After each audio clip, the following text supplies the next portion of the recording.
Hello, welcome to my presentation on tuberculosis in the pediatric population. This will focus on screening for tuberculosis. My name is Stephanie Kostreva. This project is being done for the epidemiology class at Jacksonville State University in the Masters of Science in Nursing Population Health program. It is under Dr. Kimberly Helms. Looking at our first slide, covering our population of interest. The population of interest is school-aged children between the ages of 5 to 11 years of age. This population does have the lowest rate of TB, according to data collected by the CDC in 2023, but an ongoing outbreak in the state of Kansas has raised concerns.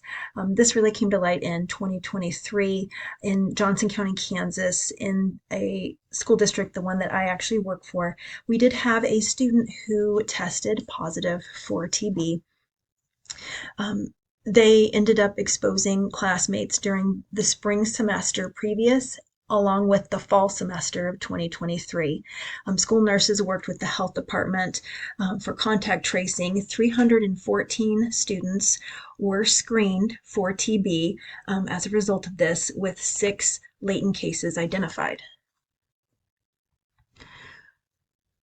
Currently, so impact of tuberculosis on the school-aged child, there's currently an increase in tuberculosis cases in Kansas.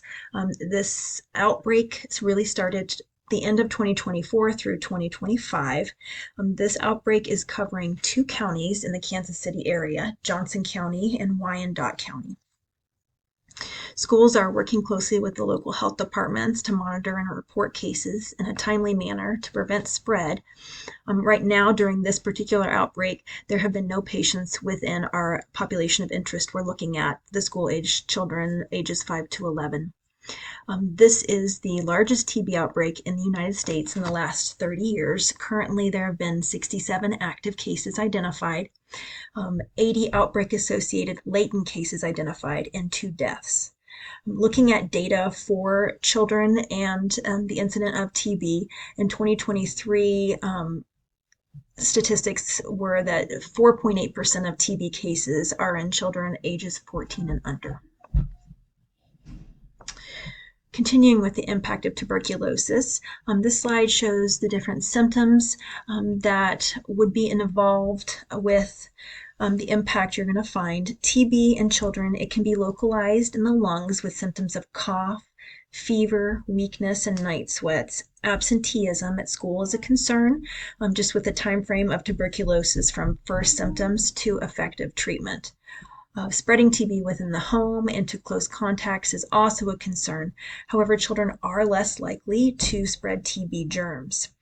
In children, tuberculosis can manifest in other areas such as the brain, which would be TB meningitis, also the kidneys, spine, and lymph nodes. TB in multiple areas of the body is miliary TB, and untreated tuberculosis can result in death. There are the 3 levels of prevention. Looking at these, we have primary, which would involve interventions such as health education.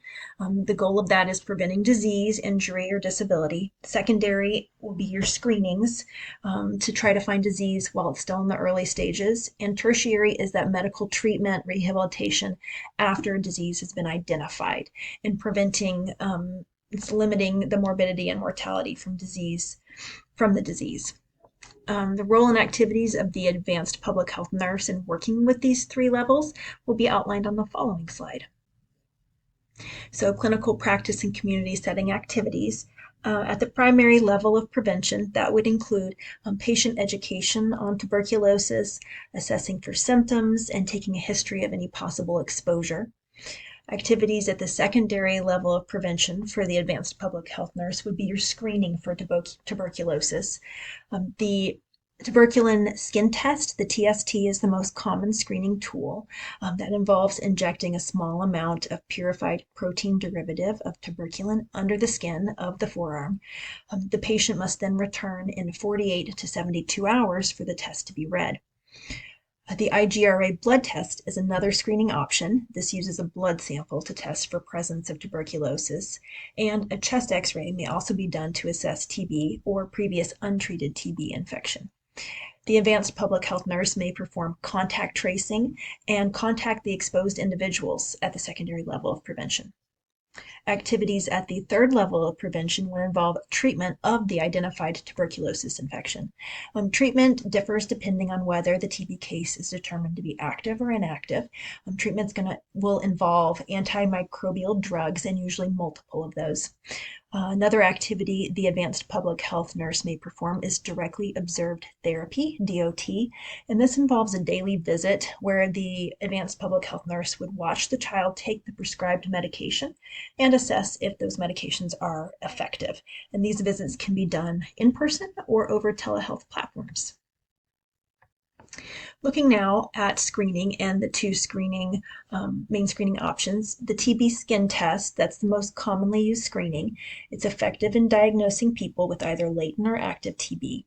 It's also the cheapest test at $13 per test, including supplies.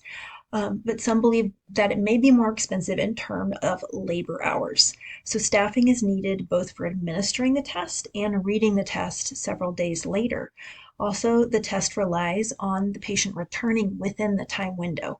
A patient who chooses not to return or forgets to return during the 48 to 72 hours, that creates the need to start the whole process over again. The TST can also give a false positive if a person has been vaccinated with the BCG vaccine that's given for TB disease in some countries. While the United States does not do the BCG vaccine for TB, if you're working with a patient who is coming from outside of the United States, that would be something to keep in mind. The test can be difficult to interpret also, and it's heavily reliant on accurate injection of the PPD tuberculin solution. The other screening tool we're going to look at is the IgRA blood test that involves taking a sample of blood that's tested in the lab. So while the cost for the blood test is higher than the skin test at $50 per test, overall it may be more cost effective because there's going to be a savings on resource allocation and labor. It has greater compliance since it doesn't require returning within a time frame to have results read. There's also no possibility for false positives, and studies have found that the IgRA has a higher test specificity compared to the TB skin test. This test is also recommended as preferred screening for children over 2 years of age with symptoms or exposure who are not likely to return for a follow-up TST reading.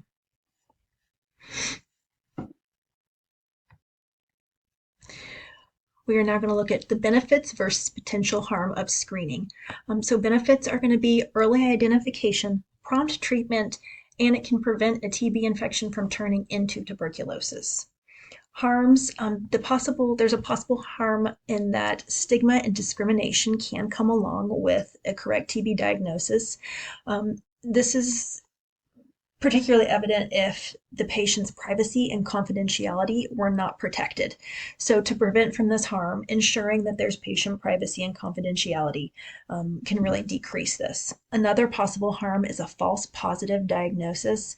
This causes stress and anxiety and possible unnecessary treatment for the patient.